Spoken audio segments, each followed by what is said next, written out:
I'm inviting you to join me for another visit to the parish of Asby in the county of Cumbria, a few miles southwest of Appleby and Westmoreland. In 2016, along with a number of neighbouring parishes, Asby Parish became part of an extension of the Yorkshire Dales National Park, known as the Westmoreland Dales. Here we see its location in the context of northern England. Let's move a little closer.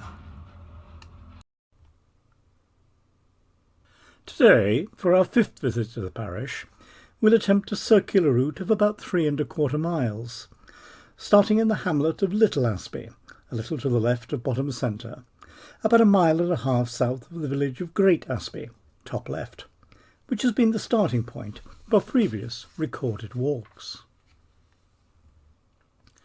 Here is our walk route, starting at the point marked by a blue arrow towards Bottom Centre of the screen.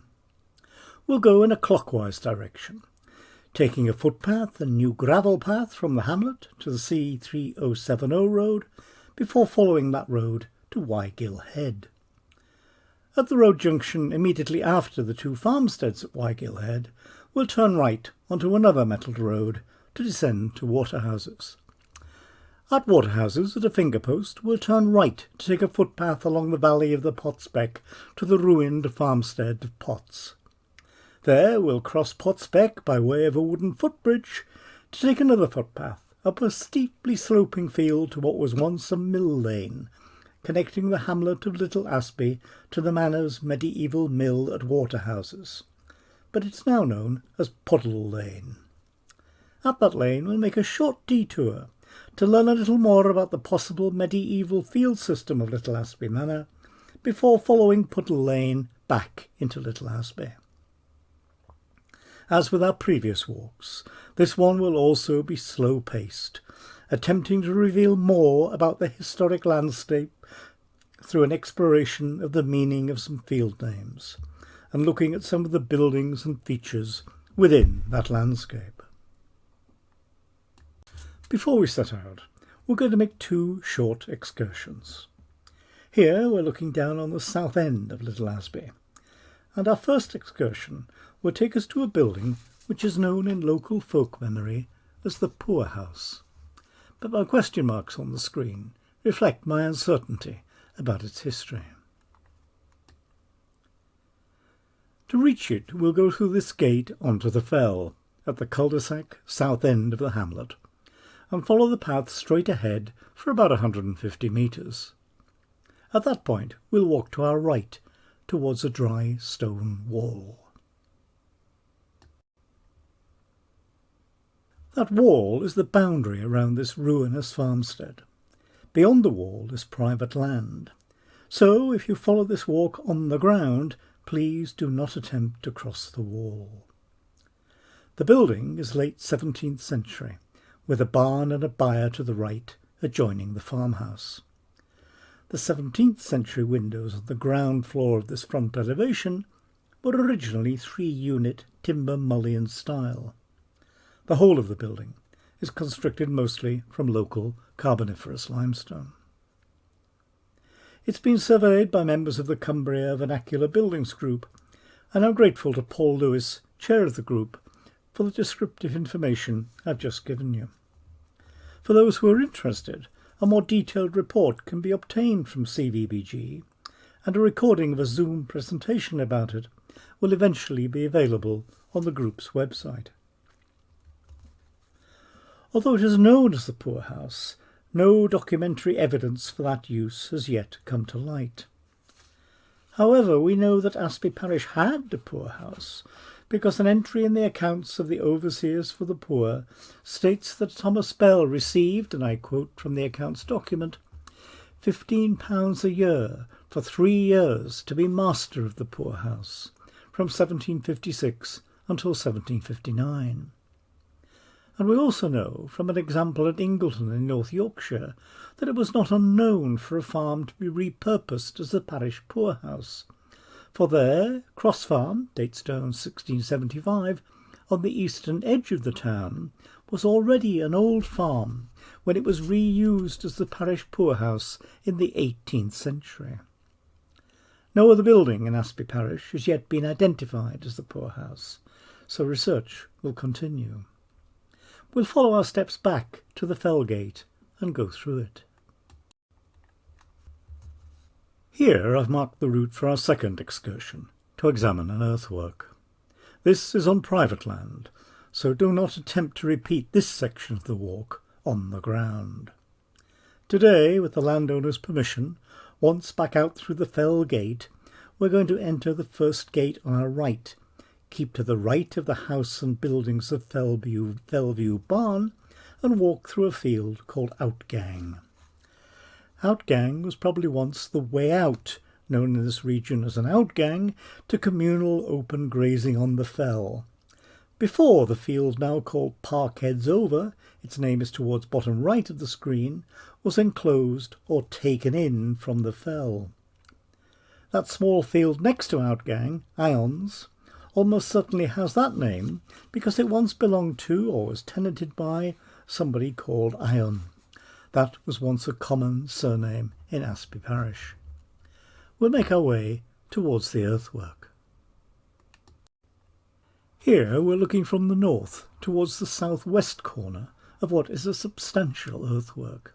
Its purpose is unclear.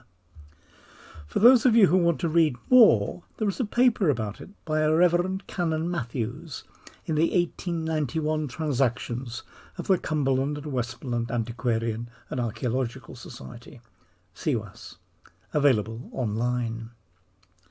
The Penrith Observer for July the 8th, 1890, reports that Canon Matthews read a short version of his paper about the earthwork to members of CWAS at the Society's visit to this site, made shortly before that July date.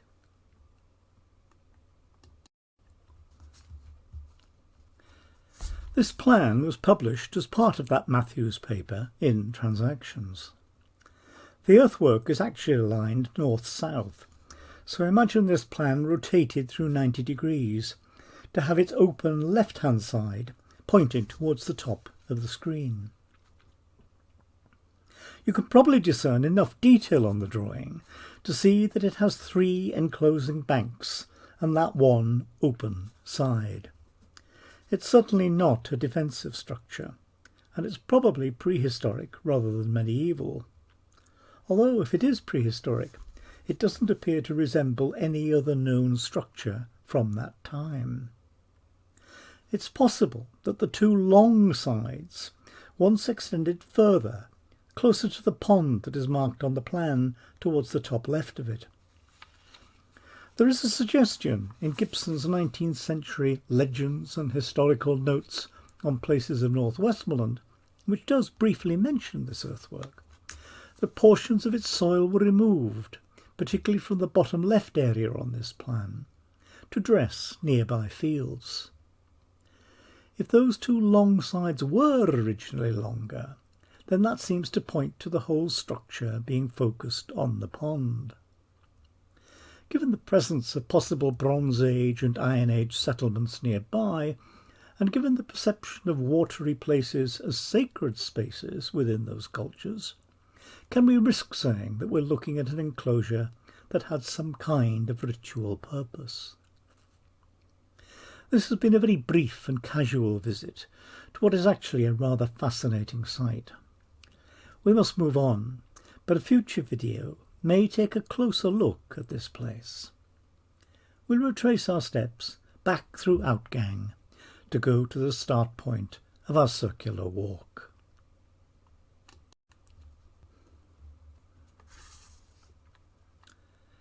After turning right after coming out of the entrance to Fellview Barn, we've turned again to look eastwards to Fellview Farm.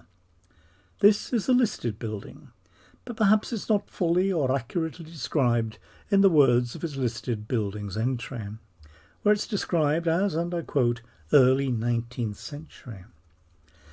A survey of this linear farmstead, including its adjoining barn, undertaken by members of the Cumbria Vernacular Buildings Group, revealed evidence of a steeply raked north gable end, probably an indicator that there was once a much earlier thatched roof of heather or turf. The close proximity of Fellview Farm to the site of St Leonard's Chapel does raise some questions about its relationship to that now lost building. It was a chantry chapel, established in 1298 by a Richard Lenglis. Richard is described in Nicholson and Burns' History and Antiquities of the Counties of Westmoreland and Cumberland as a parson of Asby. However, he was almost certainly a member of the Lenglis or English family, who held the manor of Little Asby from at least the mid-12th century until the mid-15th. What was their relationship, if any, to the site of what is now Fellview Farm? Our walk route, of course, continues to be marked in red, and we'll begin to follow it northwards towards Stony Garth Farm, passing more housetofts before turning left at a finger post to go into the farmyard. We'll pass between the farmhouse and a static caravan and head towards a field gate with a small manege or riding arena over the hedge on our left. You can clearly see the paler outline of the arena on this aerial view. Once through the field gate and beyond the riding arena, we'll turn left. It looks as if we're now on the line of an ancient back lane. More about that in a moment. Here we're looking southwestwards, more or less, along the line of the lane. And it looks as if it continues in that same direction.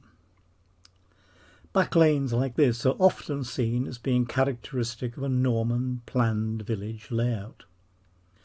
Could the presence of this lane be an indicator that Little Asby, like Great Asby, underwent some reconfiguration of its layout following the Norman conquest of this area in the late 11th century? Little Asby is sometimes regarded by some sources as the older of the two communities, Great and Little, being referred to as Asby Veteris or Old Asby. Other scholars suggest that Little Asby may have begun as a shealing or summer grazing place, which was permanently settled at a later date. Continuing on at a second field boundary, before the possible continuation of the back lane, we turn sharp right and walk along a new gravel path inside the boundary of a long, narrow field which is now called Nethergarth, but once simply one of the crofts of the field system here. We're heading for a gate at the end of the new gravel track, which opens onto a classified metal road, the C3070. Just across that road, opposite the gate we're heading for, and marked with a red pin here, is a finger post. This finger post points to the route of what is probably an ancient track to Great Asby. At the Great Asby end of it, the track is known as the Priest's Path or the Priest's Lawn. It may have been the path taken by priests moving between the Chantry Chapel of St Leonard that we mentioned a few minutes ago and the parish church in Great Asby. Between here and Great Asby, the path passes through the lands of what was a grange of the Cistercian Abbey of Byland in North Yorkshire. A memory of that is held in the landscape by the names of the farmsteads of Asby Grange and Grange Hall, once called Upper Grange and Nether Grange. A video about the formation of that Byland Grange can be found on the parish website. For the first part of its route, the path passes through, as you can see, fields which have the element oinum in their name. You may have heard me speak before about the observation made by historian Angus Winchester reflecting upon a situation like this, where a group of fields share a common element in each of their names. Here you can see the detail of Angus's observation. Where fields share a common element in their names, he writes, this is probably an indicator of what was once an open, communally farmed area of land, which was later divided and enclosed, with each division retaining the old name of the land. So this group of fields was probably once a part or a furlong of the little Asby Manor common fields or town fields, which was called oinams. And here you can see where that old common field or town field name of Oinham or Oinhams probably came from. Elsewhere in the north we find similar spellings, such as Ainham, Ainhomes or Yanhams. All probably have a common root of the Old Norse word, afnan, land taken in and enclosed. That means land taken in from what was previously open common grazing. So here we may have evidence of an expansion of the common cultivated fields of the manor of Little Asby, perhaps made in response to an increase in population in the 12th to 13th centuries. After the Oinham fields, we pass a relatively new set of farm buildings towards top right of the screen. They were constructed on an area of land once known as Mire, so it may not have been particularly productive, although that name, Mire, was sometimes given to meadows, so it may, after all, have had a productive agricultural use. Beyond the new farm buildings, we keep to the C3070 to pass a T-junction with a road that leads back into Little Asby. That's just left of the most westerly of the two Tenter Scarfields, towards lower centre left of the screen. Here we're passing through a relatively small area of still open common grazing, which some local farmers still access. As you can see at lower left and at upper centre left on the screen, one part of the grazing has variations in spelling, outrakes, outrakes and outrakes. The other part of the open grazing, moving towards upper left, is called inrakes.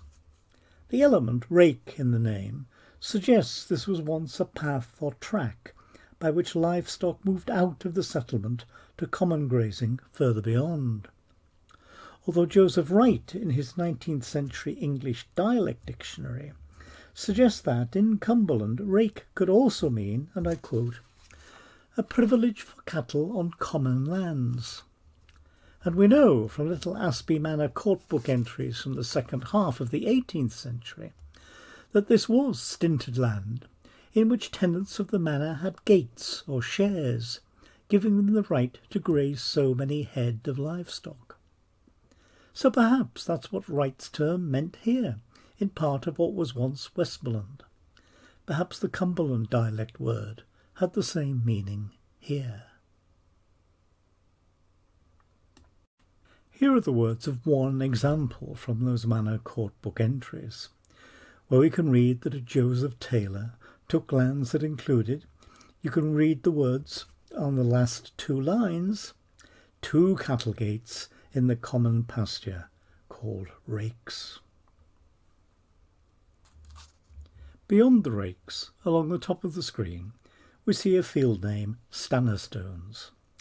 That name may simply refer to Shap granite glacial erratics, stones carried here by the movement of glaciers, rather than any form of standing stones in the prehistoric monumental sense. But the name is significant for a different reason. That's because we find mention of it in a 12th century charter, where additional pasture for sheep, above Stannerstones, you can see on line 6 here, is being given to Byland Abbey. We've already mentioned the Abbey's Grange, which lay just to the north. The land mentioned in this 12th century charter represented a significant increase in the Grange's holding. The word sheepfold here, line 6 again, doesn't mean just a small enclosure. It is, in the Latin of the charter, a bercaria, a whole sheep farming operation for, as you can read, quite a number of animals, a total of 360. For each long hundred of sheep, the words of the charter, numbered 120 animals. You can see a number of field names on the other side of the C3070, from low outside at the top down to the second tenter scar at the bottom. The meaning of these names may shed further light on land use and management in Little Asby Manor in the medieval and early modern period, but we're going to postpone exploration of that until we're close to the end of our walk, as we make our way back into the hamlet of Little Asby. Before we move on from outrakes and inrakes, we must mention that an important part of their present-day significance is that they are a triple SI, a Site of Special Scientific Interest. Here you can read from an extract from an enthusiastic report in the Journal of the Hardy Orchid Society about a visit made to this site in 2005. I'll pause for a few moments to give you a chance to read it.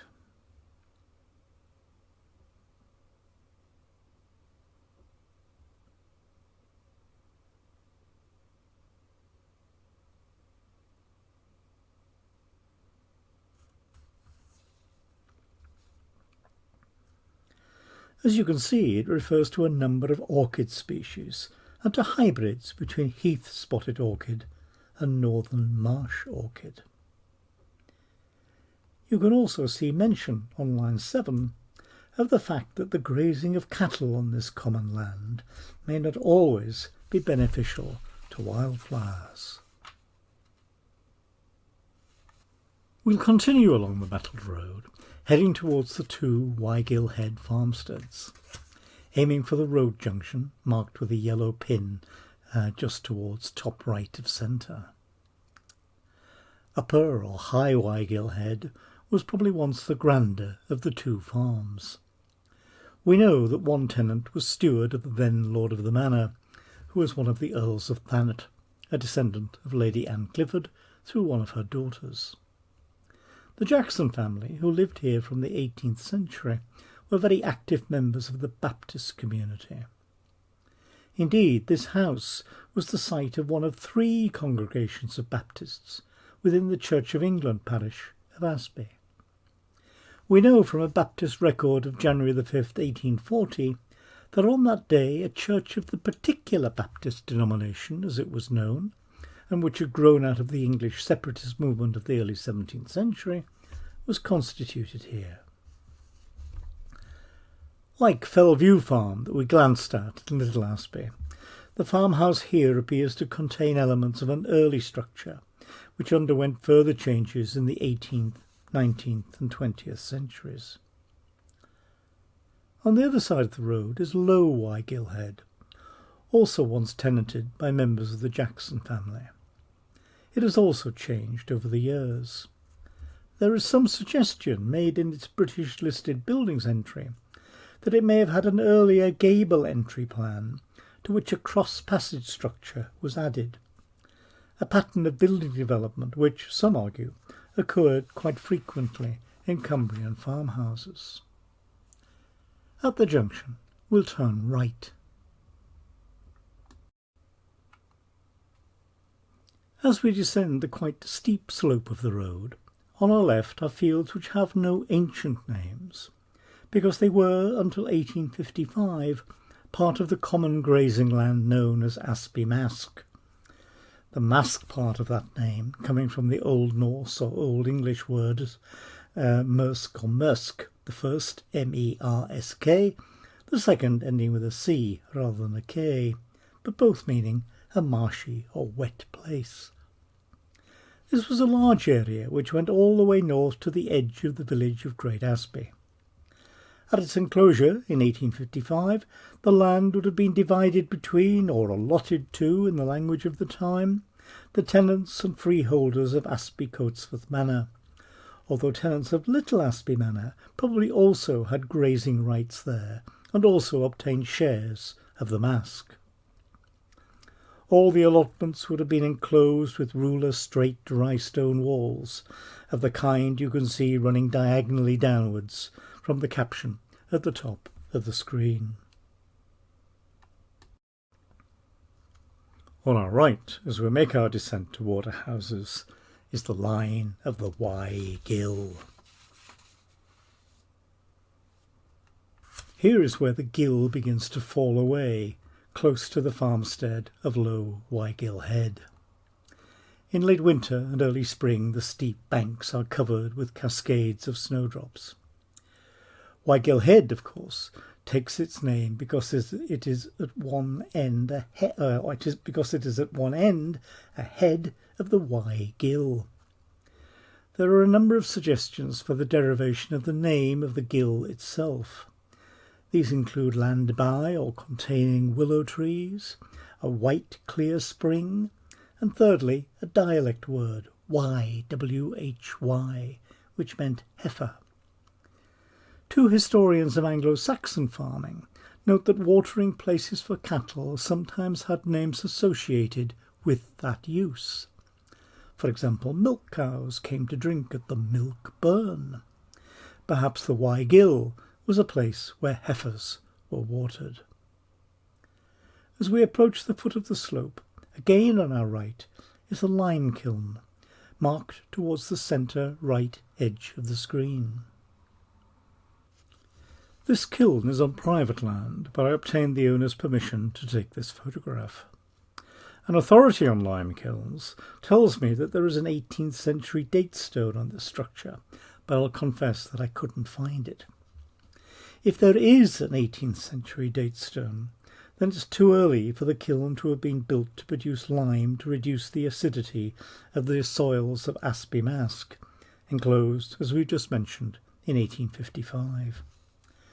So we must assume that it was first used to produce lime, amongst other uses for application to more anciently enclosed land close by.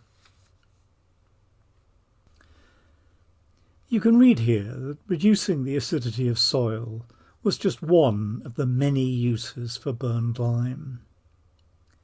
In these structures, limestone was burnt, or more accurately, as limestone is a rock and cannot be burned, the term should be fired.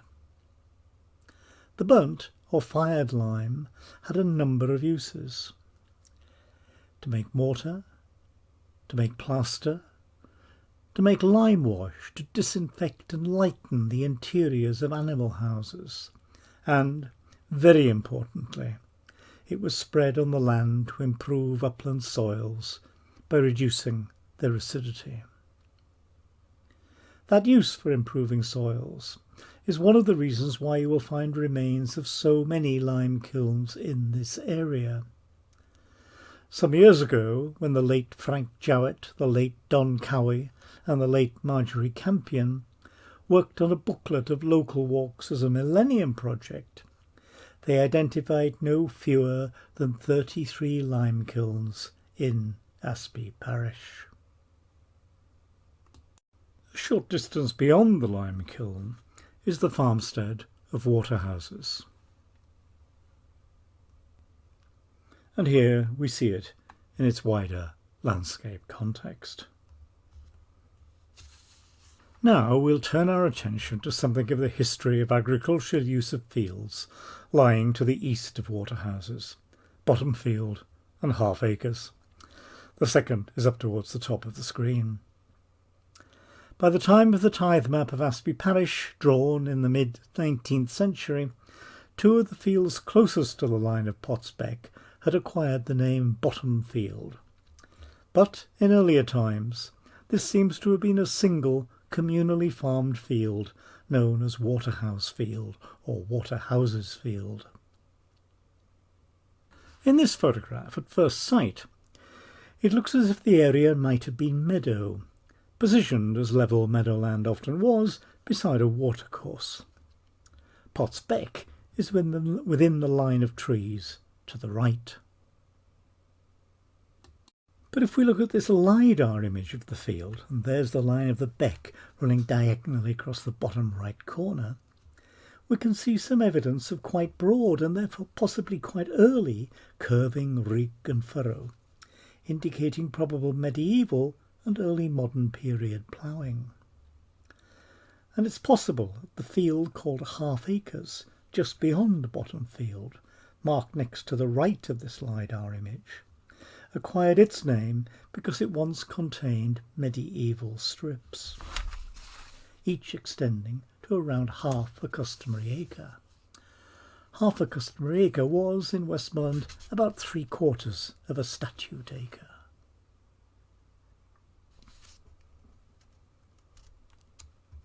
We have a 17th century will that mentions a Waterhouse field predating the Bottom field, remember? Predating the name Bottom field, remember? By name. Here is a short extract from it. It's dated 1619, and it was made by a Miles Bousfield, living at Waterhouses at the time of his death. And Bousfield is still a family name to be found in Little Asby. Miles got the drafter of his will to write, "I give unto the said John, who was his son, all that acre of arable ground." And as you can see here with my transcription added below the screenshot of the same words in the text of the will, that acre of arable ground was lying in the Waterhouse field. That reversal of the E and the I in field is an accurate transcription of the text of the will.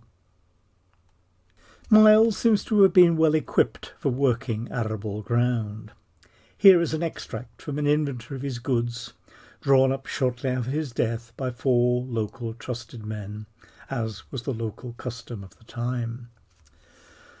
Below the screenshot of an extract from the inventory, I have transcribed what we find on the first 3 lines of it. On the first line, item, a plough, 2 yokes and an iron harrow. That's a harrow, of course. On the second line, item, 3 leams and an horse leam. Leams were iron chains used in the harnessing of oxen or horses as draft animals. And on the third line, item, a coulter and a sock. A coulter is the cutting blade in front of a ploughshare, and a sock was a plough sock or ploughshare. Finally, on the last line, we find 2 plough beams and 8 oxen bows. A plough beam was a wooden bar which would have connected the cutting parts of a plough to a yoke, 2 of which we see listed on the first line. The yoke, in turn, was attached by oxen bows to the animals that provided the power to pull the plough. And here's how those very last items, oxen bows or ox bows, would have worked, going around an animal's neck to connect it to the yoke. That Miles had 8 ox bows may be significant, for a full ploughing team of oxen was commonly made up of 8 animals. As we shall see in a few minutes, there are a number of other fields west of Waterhouses, where, perhaps surprisingly because of their steepness, they also show evidence of earlier ploughing. Arable farming was clearly once an important part of the life of Waterhouses, although this is no longer the case.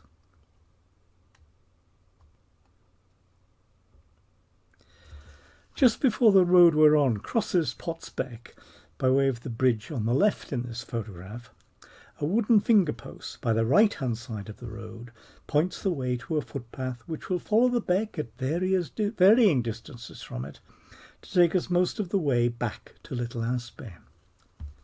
But we shouldn't really begin to follow this footpath until we've crossed the 1875 road bridge with its parapet stone marking the boundary between Solby and Asby parishes, to look at a very much older bridge which also spans Potts Beck.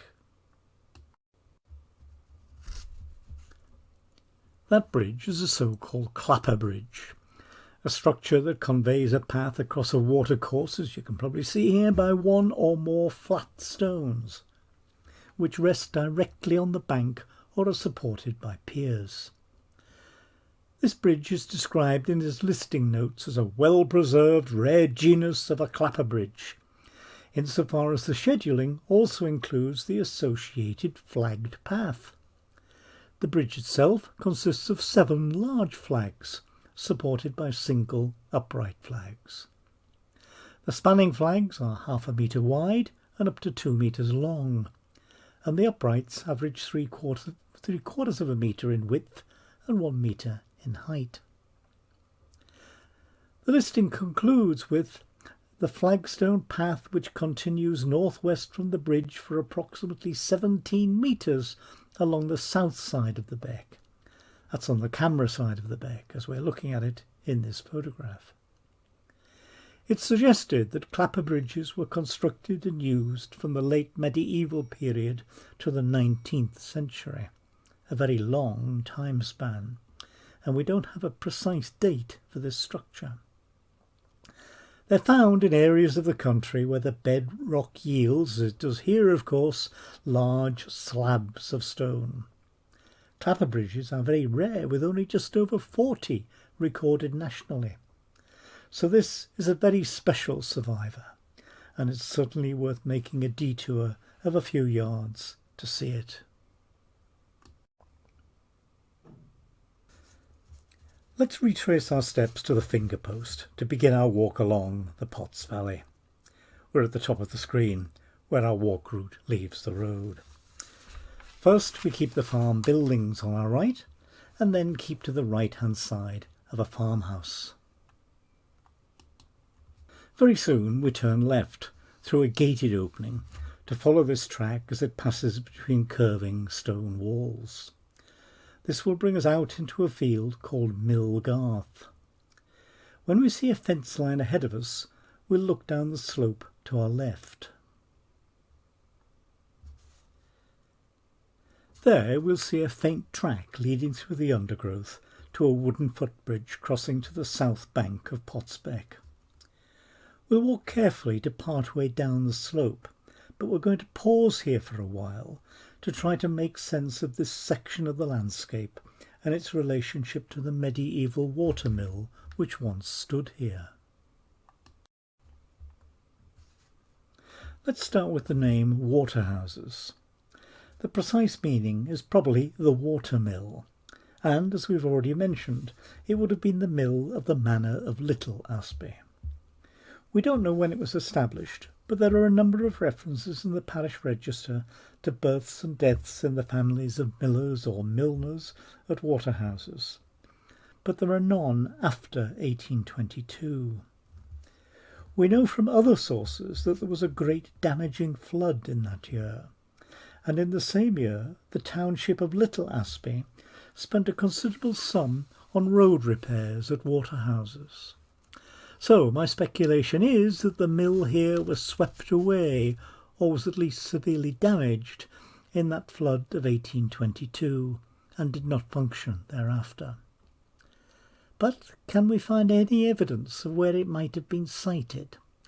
Let's try to do that from our aerial viewpoint. First, we've got those two field names, which look as if they give us a good start. Mill Garth and Mill Ing. The first one implies that it may have actually once contained the mill, for it means mill enclosure. We also have an interesting, clearly visible landscape feature. Here I've marked part of the length of that feature with white arrows.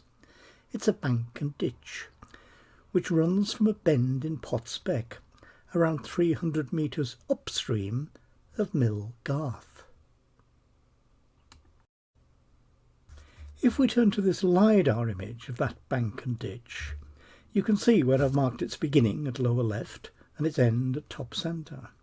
The beginning would have been what is called an offtake from the beck, and the feature, I'm pretty certain, is a leat which would have carried water from that offtake to the mill. And the flow would probably have been controlled by a sluice positioned at the offtake. To keep building the picture, we'll turn from LiDAR to a map, and then to the memory of members of the family who still farm here. On this section of the first edition of the 6-inch Ordnance Survey map, we can see where a section of watercourse is marked. I put some red arrows pointing to it. And you can see that I've also marked on the map the positions of our two fields, Millgarth and Mill Ing. I believe that this watercourse is what remained at the time of the first Ordnance Survey in the 1850s of the tail race of the mill, carrying water back to Potsbeck after it had been used to power the mill. A yellow pin at centre, between the names of Millgarth and Mill Ing, marks the probable site of the mill, based on the LiDAR and map evidence. And this is precisely where members of the Taylor family, who farm waterhouses today, remember that there were scant remains of a building well into the second half of the 20th century. Here we're looking at the eastern end of what I believe to have been the Leat. By the eastern end, I mean the end nearest to the mill site. You can see the water-retaining bank on the left and the rush-filled channel in the centre, which would have carried the water. The level field further to the left, between the retaining bank and the line of the beck, is part of the field called Mill Ing, or Mill Meadow, deriving from one of the Old Norse words for meadow, eng, E-N-G. The mill site is down the slope, immediately to our left. Does the position of the end of the Leat that we're looking at, in relation to the site of the mill further down the slope, suggest that there was once a wooden trough or launder, which carried the water from the Leat to an overshot wheel on the mill building? Overshot wheels tended to be used where there was a low water volume and a moderately high fall, which probably comes close to the characteristics of this location.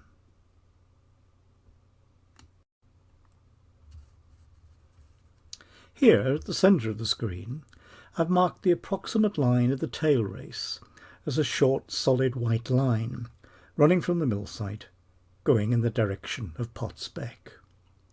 If you remember, this was the position of the vestigial watercourse shown on the first 6-inch edition of the Ordnance Survey map. Here, at ground level, we see a waterlogged, rushy area, which once held that tail race, taking water back to Potsbeck. The wooden footbridge on the right shows you the position of the beck. Just before we move on, I've picked out with red arrows at centre left of the screen part of what was once the track which ran from the hamlet of Little Asby down to the mill. It's no longer a public right-of-way, but on the ground it can still be clearly traced as a feature in the landscape. You can see that it goes into the small rectangular field called Entry Guards or Entry Garth, which we see at the centre of the screen. It was once exactly that, the entrance to the mill garth, the mill enclosure. Our route, marked in red here, now takes us from the mill site to cross over the line of the tail race, then on to that wooden footbridge over Potsbeck, which we saw earlier. Once over the beck, we're in the parish of Crosby Garrett, and we'll walk a short distance upstream from a stile close to the footbridge to cross the narrow end of Butt Holme, there at the centre of the screen, just across the beck from Millgarth. It was once a beckside meadow. The Holme element of its name comes from another Old Norse word for meadow, holma, Holmr. We'll find a stile that gives access to what is now permanent pasture. But this pasture was once called Corn Close, you can see the name here, indicating its one-time use for growing grain, almost certainly oats, best suited to the local climate. Although we have crossed Potsbeck, our focus remains, for the moment, on the landscape on the far side of the beck. Over there are 6 fields called bank. I've marked the topmost of those and the lowest, together with one other field called Little Bank, at bottom left of the screen. There are a few things to note about these fields. The first is that they share a common name. This, as we talked about earlier, in relation to the Oynham fields, probably indicates they were once another open, communally farmed unit, later divided and enclosed. The second point is that LiDAR images, and here's one of them, show evidence that they were once ploughed. The field at bottom left in particular appears to show quite broad ridge and furrow that may indicate quite early ploughing, medieval, post-medieval.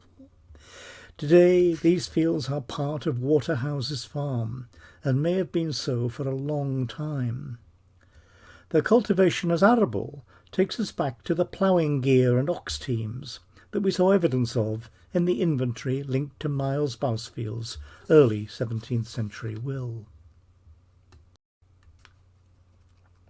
The third point to note is that there are a number of field houses in these fields, a density more like that of the Yorkshire Dales on the other side of the Pennines. And here you see one of those field houses, not intact, none of them is, from the topmost of those Banks fields.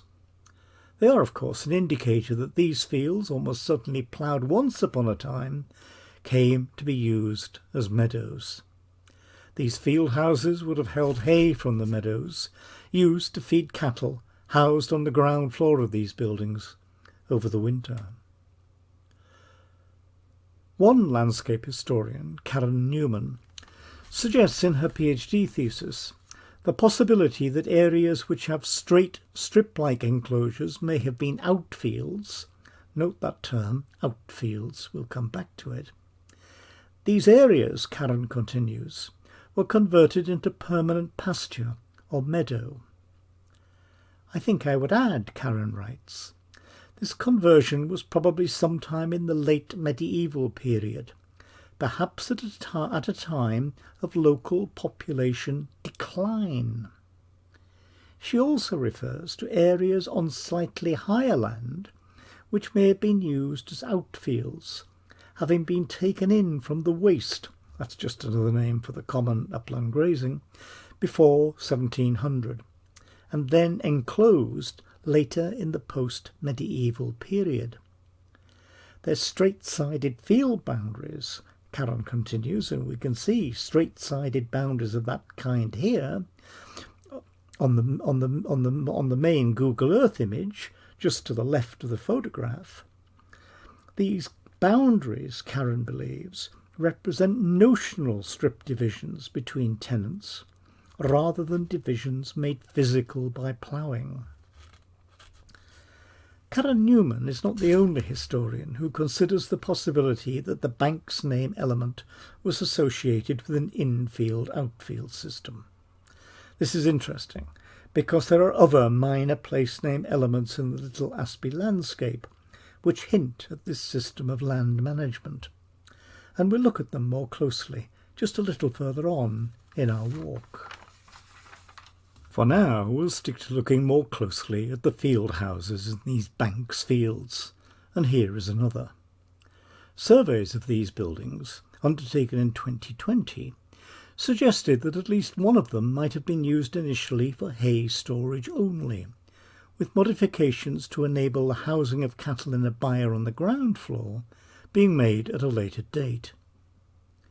In this photograph you can see how the natural slope of the ground, or possibly the mounding of a ramp, has been used to reduce the distance that hay would have had to be pitched up into what was called the forking hole, that opening with the wooden door that you can see in the gable.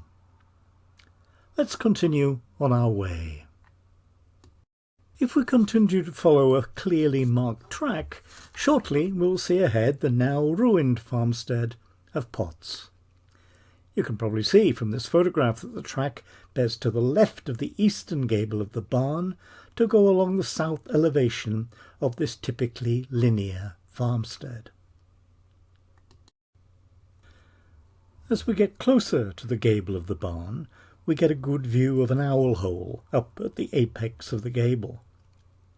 As the name indicates, they were put in barns to encourage nesting by barn owls, which helped to keep the rodent population in check. Also make a note of the very heavy, large sandstone flags. Their edges are visible at the bottom of each of the roof slopes, which would once have covered the whole of the roof.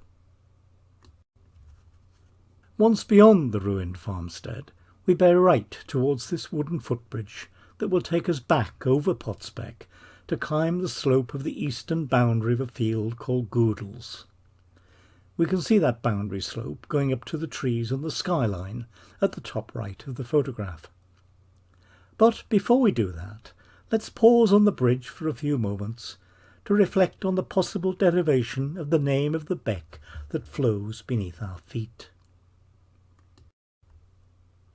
The first thing to note is that Potsbeck rises away to the west, close to Sundbyggin Tarn, towards bottom left of the screen, before it flows a little to the south of two farmsteads at Mesenwath, then skirts Little Asby Scar, flows on below Armourside Wood towards centre right of the screen, and eventually reaches us, standing on the footbridge at Potts, there at top right. All the way the beck forms the boundary between the parishes of Asby and Crosby Garrett. Indeed, the name Mesenwath, that you can see pretty much at the centre here, derives from two words. An Old English word, gemera, meaning boundary, and an Old Norse word, wath, meaning ford, to give us the boundary ford. The second thing to note is that many textbooks will tell you that the name of the beck, Potts, is derived from the pots with a single T, or deep pits, which are sometimes scoured into the bed of a watercourse by the swirling of stones when the watercourse is in spate, after heavy rain. Although you can find some quite spectacular examples of these pots in Asby Beck, which flows through the village of Great Asby, you can walk the whole length of this section of Potsbeck and not find a single cylindrical pit of this kind. It is indeed a potless beck. I would like to suggest an alternative, and I think more likely, derivation. The area where Potsbeck rises, just east of Sundbyggin Tarn, bottom left on this insert of the first edition of the Ordnance Survey map, was once the location of turbary or peat cutting for the Asby Manors and for the manor of Crosby Garrett. And on this extract you can also see the dotted line of the parish boundary that I mentioned, running from left to right across the map. Let's look at that name derivation I'm thinking of.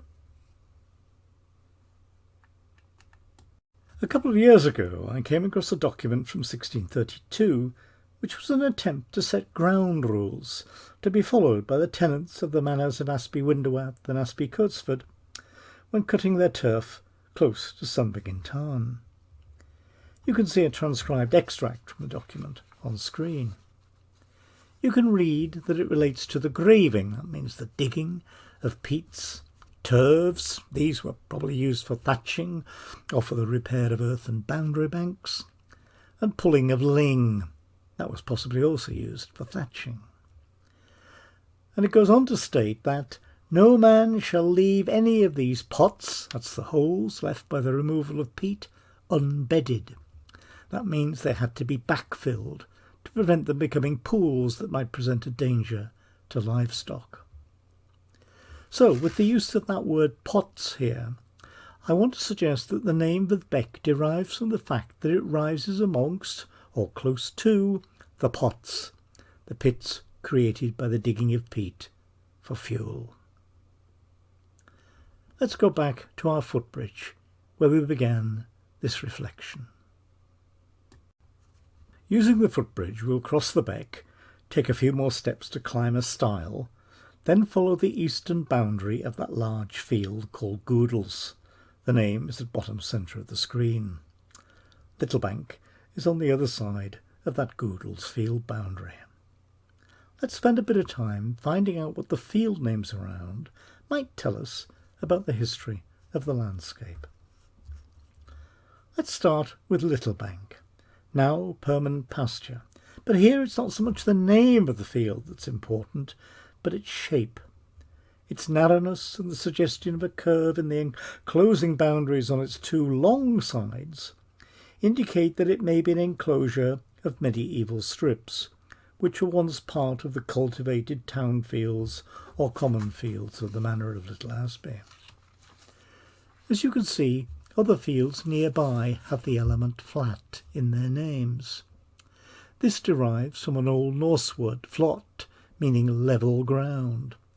But the word flat, or flat with two T's, often comes to be applied to a furlong or portion of town fields.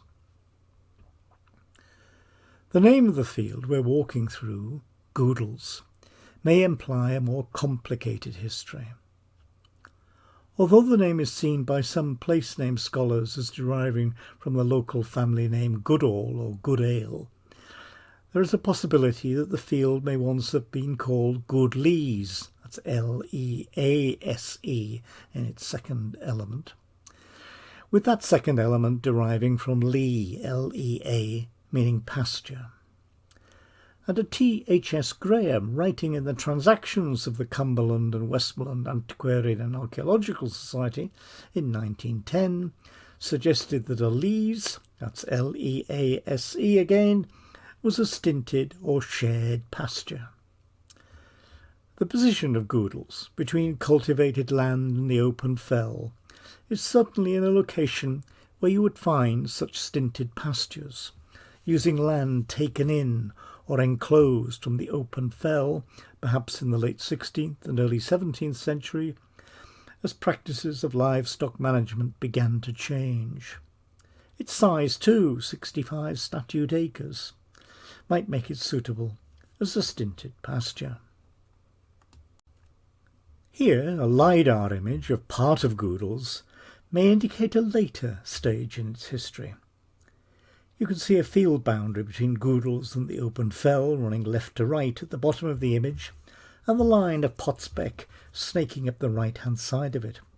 Hopefully, if you get your eye in, you can see some evidence of ploughing, perhaps most clearly towards bottom left. However, my suspicion is that this is not evidence of ancient cultivation, but instead it is a result of 20th century ploughing directives during the two world wars, or perhaps early 19th century cultivation during the Napoleonic Wars. Having walked some distance up the slope of Goodles, here we're approaching a stile which will take us from Goodles into Long Flat. We'll walk straight through Long Flat and go on into a field called Fowl Pool. We'll walk straight through Fowl Pool as well, to climb over this stile to reach the line of that old track we first pointed out down at Waterhouses, the track which once ran from Little Asby to the watermill. The section of track on the other side of this stile, close to Little Asby, is still a public right-of-way. We'll come back to this field to spend some time talking about its intriguing name of Fowl Pool and the crop processing suggested by that name. But for now, over the stile to reach the lane on the other side. There's the stile we've just climbed over by the finger post on the right. We're now looking east along the line of the track that would have gone to the mill. We're going to follow this track to take a closer look at another part of the town fields or common fields. They lie beyond the large tree, and to this day a portion of them retains the name Townfield. Here is our route to Townfield, marked yellow at centre left. Field boundaries immediately above and to the left of our yellow line marking the route have, as they do so frequently, fossilised the boundaries of what were once cultivated strips of the common fields. As you can see on this extract from the tithe map of Asby Parish, surveyed in the 1840s, a couple of those field boundaries are shown by dotted lines, indicating that there was still no vertical boundary of hedge or wall at that time, as would have been the case between all cultivated strips in medieval times. To home in on the dotted lines, look at parcels of land numbered 185 and 184 left of centre, and 182 and 181 to the right. Here we're looking towards the eastern end of those two parcels of land that were numbered 182 and 181 on the tithe map. Those are the Pennine Hills to the east on the skyline in this photograph. There, on the extreme right of the photograph, is the boundary wall between the field and the track that goes down to the mill site. The boundary between the two cultivated strips, the dotted line that we saw, may have been merely a narrow, unploughed balk of soil. But at both ends of that unploughed balk, there may have been stones like this, mere stones or boundary stones. Mere has the same source, Genera, the Old English for boundary, as Mazan, in Mazanwath, the boundary ford that we looked at earlier. In this area, such stones would often be glacial erratics of Shap granite. And this glacial erratic is positioned where that dotted line, marking the boundary between parcels of land numbered 181 and 182, would have reached the boundary between Townfield and the field called Falkland beyond it. That position, the position of the boundary stone, is marked here with a yellow pin. As we look at the position of this mere stone, we may be gazing across close on 1,000 years, or even longer. Let's look more closely at some field names here, and speculate about what they might suggest regarding the way this landscape was managed in medieval and early modern times. The names we're looking at upper left are high outside and low outside, together with the top centre, one we've just mentioned, Falkland. Whilst a management system for common arable fields called infield and outfield was used in Scotland during the medieval period, the extent of its use in Cumbria is less certain. The historian Angus Winchester, in his Landscape and Society in Medieval Cumbria, tells us that in this system, and I quote, a core of permanently cultivated arable land, where we are now, that would be the town fields, centre left as you can see, and he goes on, that permanently cultivated arable land was supplemented by patches of outfield pasture, being riven up and tilled in rotation. My question here is, are those outside names, and perhaps more particularly Falkland, all immediately adjacent to the town fields, as you can see, evidence that they were once part of outfield pasture, in Angus's term, here in Little Asby?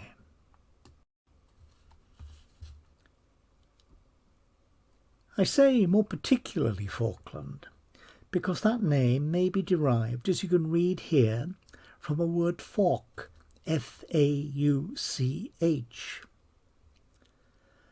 A study called Agrarian Landscape Terms, published in 1976, states that an outfield, or outfield pasture as Angus Winchester calls it, would have been divided into 4 parts, known as folds, and forks. And you can continue to read with me. The fork was part of the outfield that was cropped at intervals, but never received any manure.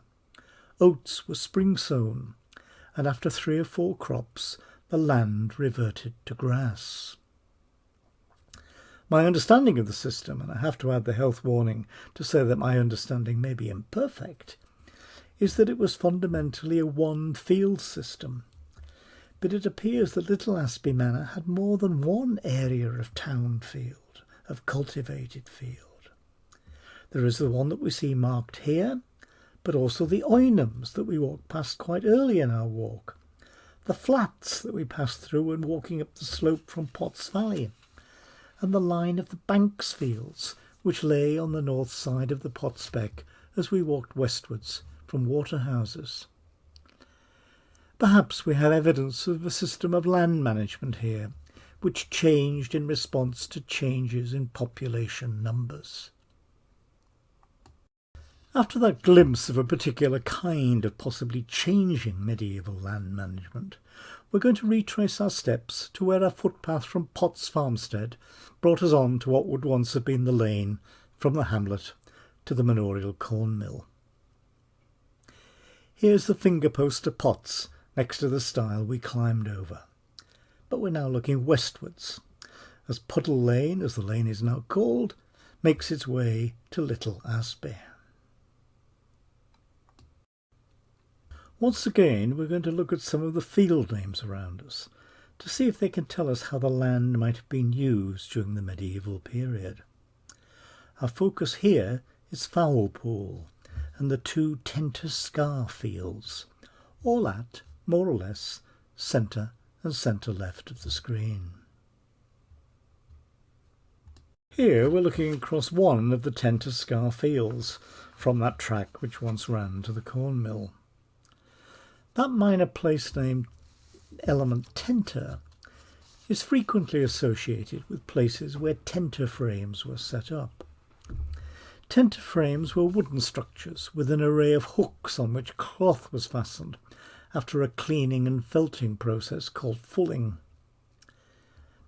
Use of tenter frames stretched and dried cloth to ensure evenness of shape, another source of the phrase to be on tenter hooks. However, the soil in these two Tenter Scar fields is of good quality, and it seems unlikely that such good land would be given over to an industrial process. More rarely, the name can refer to a place where itinerant workers camped, but this also seems an unlikely use in so remote a place, and where there is no evidence of short-lived industrial or construction activity. An alternative possible derivation for the name can be found in two sources. Writing of Kirk Stanton in the Cumberland and Westmoreland Antiquarian and Archaeological Society's Transactions in 1924, a W. Sykes referred to land used for the cultivation of hemp as Tenter Rows. And Ian Adams, in his Agrarian Landscape Terms, published in 1976, also refers to Tenter Rows as strips or dales of land let out for the cultivation of hemp. Hemp was widely grown in medieval times to produce raw material for the manufacture of sacks and rope.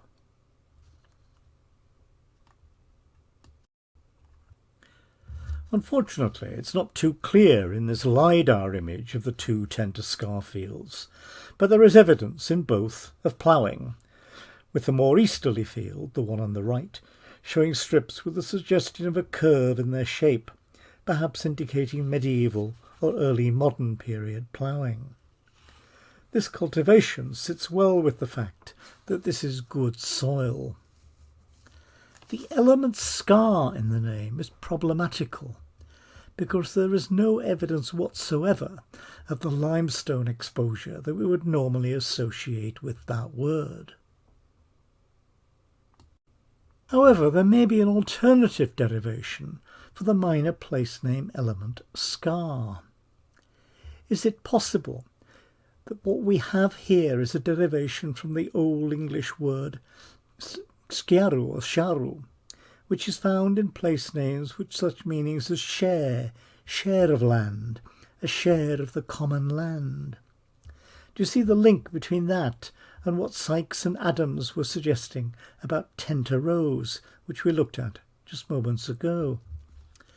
The place name evidence associated with the Old English word suggests we might expect to find a softer sh sound rather than a harder sk. But I think in Old English the pronunciation of C before an A was a harder k sound rather than the softer sound. So maybe scaru could have become scar, and if it didn't and became shar, perhaps there could have been some local transformation, because shar ceased to have local meaning and, and was replaced with scar. So in short, what I'm suggesting is that the Tenter Scars were a part of the common fields or town fields which contained strips or shares of land where tenants grew hemp. This suggestion may be supported by an exploration of the possible meaning of the name of the field just across the track, Fowl Pool, that field we walked through a little while back. It had the name Fowl Pool in the mid-19th century tithe documents. Here we're looking a little west of south, across Fowl Pool. There is no longer a pool or pond in this field, but there was until it was filled in the late 20th century, at which time it was known as Pond Field. Whilst it's possible that the name Foul is a misspelling of fowl pool, Fowl, a pool where waterfowl could be found and hunted, I do wonder if the field derives its name because the pond in it was used in the processing, the retting, of hemp after it had been harvested. Hemp, like flax, needs to be soaked in water to separate the bast fibres, the inner bark, from the other plant parts. The bast fibres were used to make ropes and sacks, and hemp to produce the fibres would have been grown extensively in Cumbria, probably until quite well into the 19th century. In the neighbouring manor of Asby Parish, there is a field that was called Hemprig Bottom in the 18th century. But by the time of the mid-19th century tithe map, that name had become lost, perhaps indicating the cessation of cultivation. But sacks or pokes made from processed hemp are numerous and frequently listed items in the inventories associated with local wills in the Elizabethan period. Retting, the separation of the bast fibres through immersion in water, was a smelly, polluting business. So it's quite possible to imagine a pond used for this purpose acquiring the name Fowl Pool, and, helpfully positioned in this field, its smell would have been downwind from Little Asby. I need to acknowledge here that ponds used for retting are often arranged in series, so that the hemp could be retted in batches as it was cut, but a single pond may have been all that was available here, close to the land where hemp was grown. Although after retting and drying, hemp could continue to be processed manually, I wonder if the watermill just down the track from here, remember, could have been adapted to help in the process of separating the bast fibres from the woody interior, or hurd, Hurd, of the retted and dried hemp stalks. As we return to the track at this finger post and turn to walk towards Little Asby, we're probably passing through a small area of land that takes its name from another practice associated with land management in medieval and early modern England. The name of this parcel of land, Tethering Place, mentioned here in 18th century manor court book entries, had been lost by the time of the preparation of that tithe map in the 1840s. You can read here at the end of the third entry that Tethering Place adjoined the said close called Tenterscar on the south side, and that is where we're walking.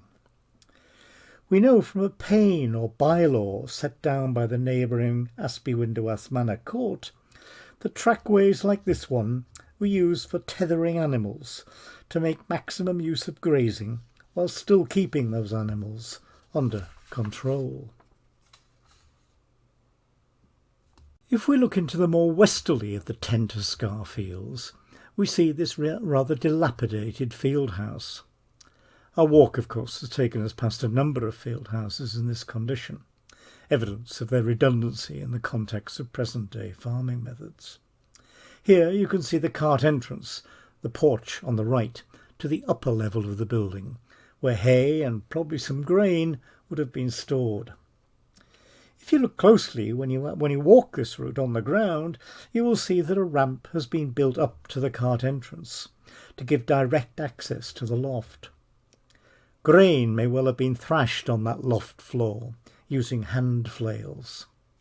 On the other side of this building, directly opposite the cart entrance, is what was called a winnowing door.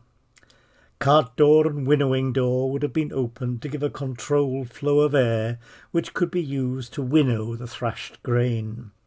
Almost certainly oats, but probably also some barley or big, to use its old dialect name derived from the Old Norse word for barley. Winnow simply means to blow a current of air through grain in order to remove the chaff. That removal would have been helped by throwing the thrashed grain into the air using a shallow container made out of sheepskin. The opening in the upper wall to the left in this photograph is a forking hole. We looked at one in one of the Banksfields barns, if you remember. This forking hole would give access to what was called a sink mew. Hay would be forked through this hole in times long past from a horse-drawn cart or horse-drawn hay sweep and piled inside the building from ground level up to the roof timbers of the field house. Over the winter, hay would be fed to cattle which would be tethered in a byre beneath the loft, that byre taking up a good part of the area to the right of the sink mew. If you look at the base of the right-hand gable of this building, you can just see the doorway which would have given access to this byre.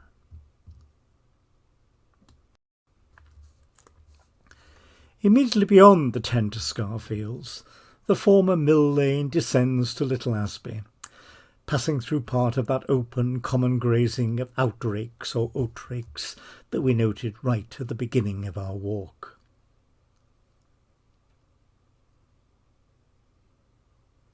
When that former mill lane reaches the metalled road, we turn left to return to our starting point. I hope you've enjoyed our exploration of this small patch of Asby's landscape, and that you will join me on future walks to explore more of it. Thank you very much for watching.